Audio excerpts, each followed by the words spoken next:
l'heure de votre journal sur Riptire Télévision. Mesdames et messieurs, bienvenue.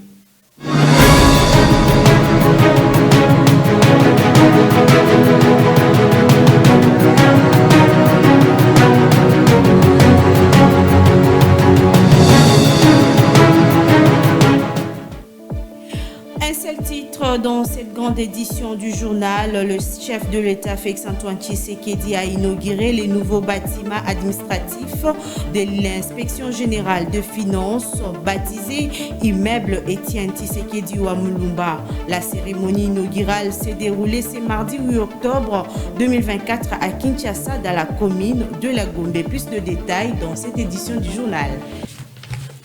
Bienvenue à nouveau, inauguration ce mardi 8 octobre 2024 à Kinshasa du nouvel immeuble de l'IGF en République démocratique du Congo. Immeuble baptisé Étienne Tshisekedi Wamulumba vient d'annoncer le chef de service de l'IGF, Gilles Alinguet Kei. On l'écoute.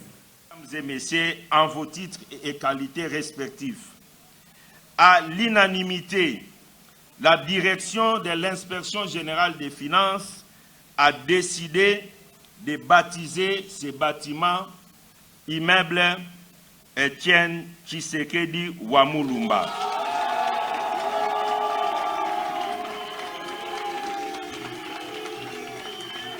Je disais, à l'unanimité, la direction de l'inspection générale des finances a décidé de baptiser ces bâtiments immeuble Étienne Tshisekedi Wamulumba en mémoire de la lutte intraitable que cette haute personnalité et digne fils de notre pays a menée contre les antivaleurs qui ont gangréné la gestion publique de notre pays. Ce faisant, l'appel de la direction de l'inspection générale des finances est que toute personne qui travaillera dans ces bâtiments soit imprégnée de l'esprit d'intégrité et de patriotisme ayant caractérisé cette haute personnalité. Dans un autre chapitre, affaire corruption à la magistrature, un juge de la cour d'appel de la province de Olomami est condamné à 7 ans de prison à la cour de cassation, explique le procureur général Firmin Vondé. On l'écoute. Messieurs les journalistes, je l'avais dit tout à l'heure la journée que le ministère public s'est déployé corps et âme pour faire venir à Kinshasa tous les magistrats qui étaient concernés par le fait de la corruption, principalement les juges de la cour d'appel de Olomami à Kamina. Aujourd'hui, le verdict est tombé. La forte peine de 7 ans de sécurité pénale principale, accouplée aux peines complémentaires. Je dois dire que je suis satisfait dans la mesure où c'est encore un signal donné aux magistrats qui doivent absolument entrer dans les rangs. Dans les rangs, selon la vision du chef de l'État, je dis bien. Et nous sommes décidés à aller jusqu'au bout, à en découdre avec toutes les antivaleurs qui gangrènent encore la profession de la magistrature. Pour moi, le ministère public, vous avez suivi, ils ont été condamnés en premier et dernier ressort, et cela me va. Donc, tous les collègues, ils sont... Restons toujours dans ces chapitres de la justice suite au processus de désengorgement de maisons carcérales de la République démocratique du Congo entamé par le ministre de la Justice et garde de Sceaux, Constant Mutamba. À ces sujets, Félix Saloumou, cadre de l'Alliance pour le changement de l'opposant politique, Jean-Marc Kabunda Kabound, selon lui, les gouvernements central doivent mettre une stratégie en place pour la prise en charge des détenus malades pour lutter contre l'insécurité urbaine. Suivez. Mais qu'à cela ne tienne, désengorger les prisons n'est pas une mauvaise chose. Mais quelle est la politique que le gouvernement a prise pour ceux qui seront libérés, il y a des gens qui sont malades, il y a des gens qui sont sortis de la prison et ne savent plus marcher. Alors il fallait que les gouvernants prennent certaines dispositions afin de les encadrer autrement, comme ce que l'on fait souvent avec les Koulouna, les envoyer à Kanyamakasese et apprendre certains métiers et revenir travailler pour la République. Moi je pense que toute décision, lorsqu'elle est prise, elle doit être étudiée et trouver des solutions efficaces afin que ces prisonniers qui sortent soient peut-être encadrés ou orientés d'une manière à ce que les insécurités ne puissent pas revenir, parce qu'à ce jour, nous attendons déjà que ceux qui sont sortis ont repris leurs anciennes pratiques et ça sera un peu compliqué. Moi, je pense que les ministres de la Justice doivent encore réfléchir comment est-ce qu'ils doivent aller avec cette politique de désengorgement des différentes prisons au niveau du pays, parce qu'à l'heure actuelle, il est à Lubumbashi pour poursuivre cette... Éducation dans ce journal, après 4 semaines de grève dans quelques écoles publiques en République démocratique du Congo, les syndicalistes décrètent la fin de perturbation des activités scolaires. Ceci fait suite à un échange entre la ministre de l'Éducation nationale et le principal organisation des syndicats, Raissa Malou, ministre de l'Éducation nationale et nouvelle citoyenneté, a rappelé que le gouvernement a exécuté plus de 70% de ses engagements pris lors de la commission paritaire des Bibois en août dernier. On l'écoute.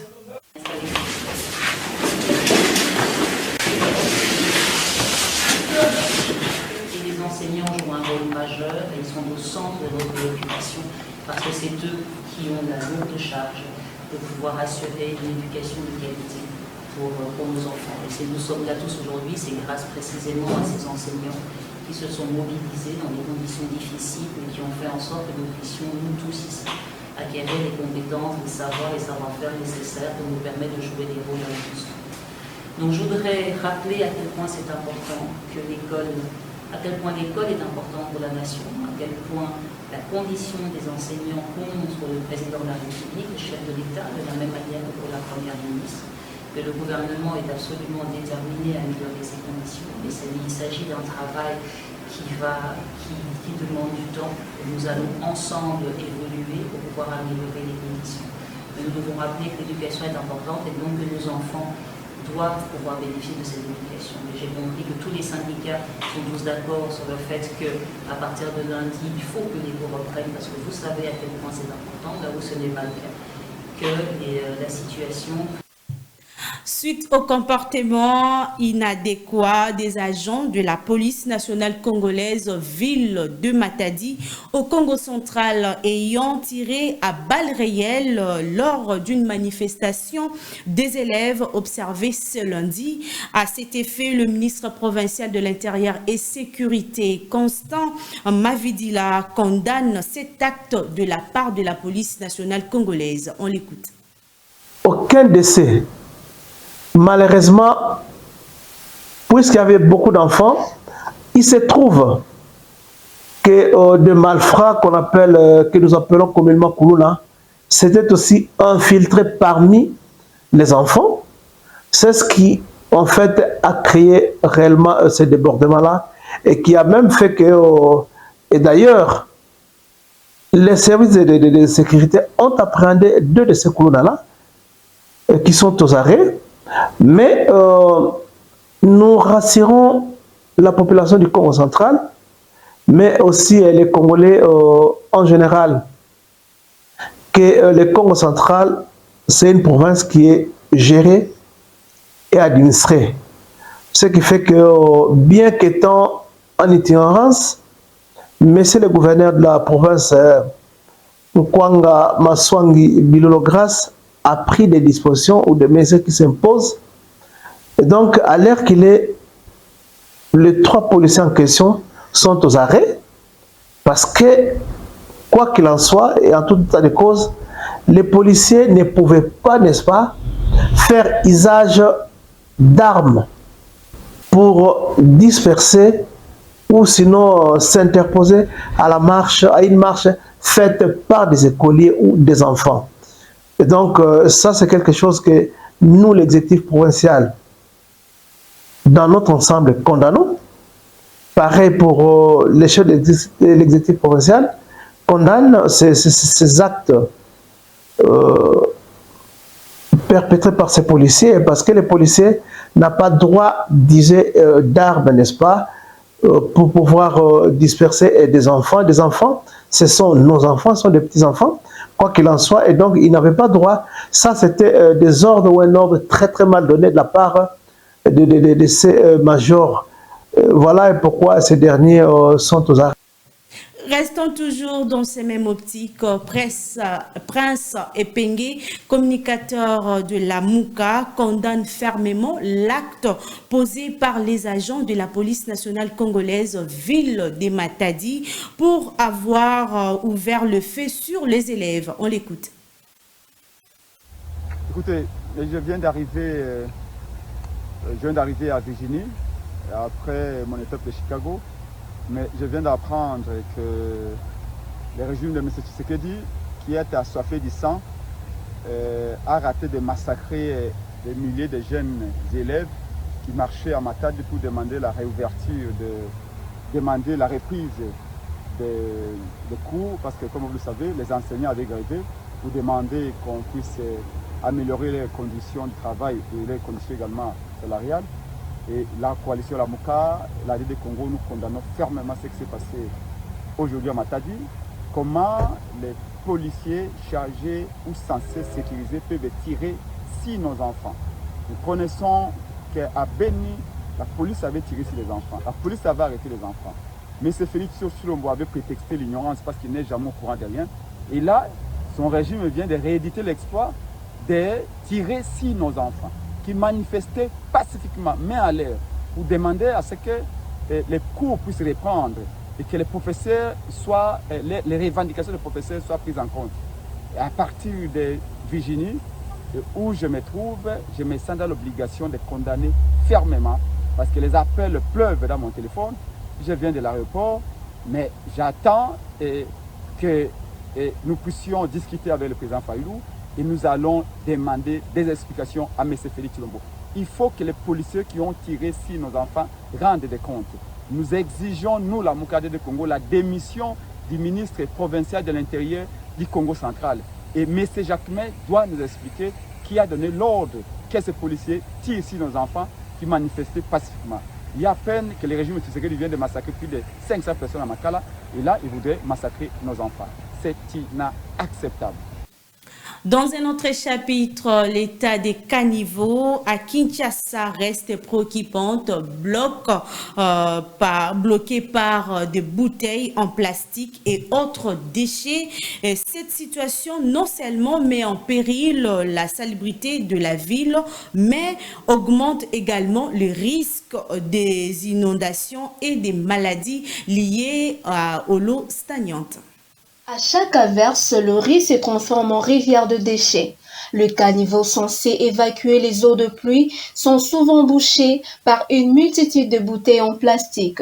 Ces débordements entravent le drainage, provoquant des inondations locales et aggravant l'érosion des infrastructures.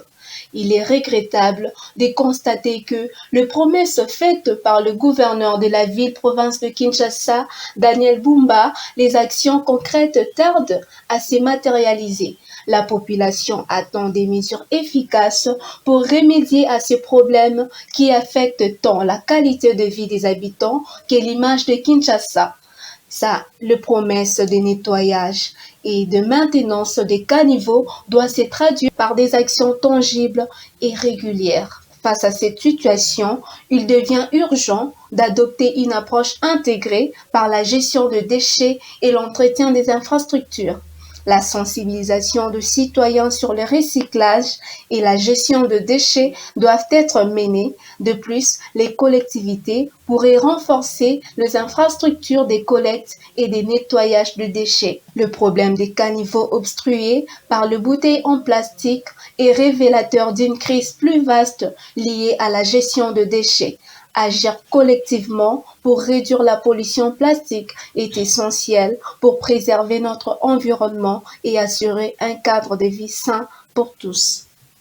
Autre chose à présent, une opération de criminels a été menée dans la commune d'Ngalema au commissariat de Delvaux pour lutter contre les phénomènes Kuluna. Ces bandes de jeunes criminels qui sèment la terreur dans la région sont aux arrêts. Suivez. Suite à cette insécurité grandissante à Ngalema, les commissaires supérieurs principal, commandant associat urbain Lukunga, Bienvenu Swabambile, avec ces éléments, ont démontré un engagement remarquable face à cette menace. Grâce à des enquêtes approfondies, ils ont réussi à identifier et à appréhender ces délinquants. Lo lenge omoni baoye o basili ko kangama bazana boloko ya biso basala kimbeba oyo ke mibeko na biso ezopekisa bango nde babuki mibeko ya mboka yango nomoni ke bakangami awa pe ba mususu bao bazwaki chance kobima na boloko me bazongi lisusu misala na bango olie ke bamiteyama keno nakendaki nazwi pe ngolu ya kobima sa kofuta talo meya ke na bongwana nasala misala mususu ke l'État na biso esepela mais bamoko bazongi lisusu misala na bango na bazali kosala yango nomoni ke ba mususu bazongi misala na bango na biso pe tolembi te tokokanga bango kaka ndo moni baye bazali na boloko na biso wapo na mabe o bango basalaki. Lors de cette opération, plusieurs membres de Kuluna ont été arrêtés. Ces preuves de leurs crimes, rassemblés par les forces de l'ordre, témoignent la détermination de ceux-ci à rétablir l'ordre dans la ville-province de Kinshasa. Ces individus ont été présentés tout en soulignant leur implication dans divers actes de délinquance. Action na bango égali et vol avec menace et association de malfaiteurs. Ye oyo kombo na ye Monsieur Toula Lidi Eli. Ye kombo na ye Osako Ekofo Patrick. Salut. Ezalaki nuit il y a le 2 au 3. En sport, les Léopards de la République démocratique du Congo ont eu leur première séance d'entraînement au stade de Martyrs de la Pentecôte en prévision de la double confrontation entre la RDC et la Tanzanie dans les cadres de la 3e et 4e journée des éliminatoires de la Coupe d'Afrique des Nations Maroc 2025. Les Léopards de la RDC ont commencé ce lundi 7 octobre les préparations en vue des 2 prochaines journées des éliminatoires de la CAN 2025 face aux Taifa Stars de la Tanzanie, prévues respectivement le jeudi 10 octobre à Kinshasa et le 15 du même mois à Dar es Salaam. 14 des 15 joueurs présents à Kinshasa ont participé à la première séance d'entraînement au stade des Martyrs sous l'œil de Sébastien Desabre. Charles Piquel et Timothy Fayoulou, arrivés plus tard dans la journée, ont été ménagés et rejoindront le groupe ce mardi. De même, Dimitri Bertaou, Dylan Batubinsika et Noah Sadiki, arrivés en soirée, bénéficieront d'une journée de repos supplémentaire avant de s'intégrer pleinement à la préparation. Les Léopards auront 2 séances d'entraînement ce mardi 8 octobre, toutes 2 à huis clos, au stade des Martyrs. La première a eu lieu à 9h30 et la seconde à 17h30.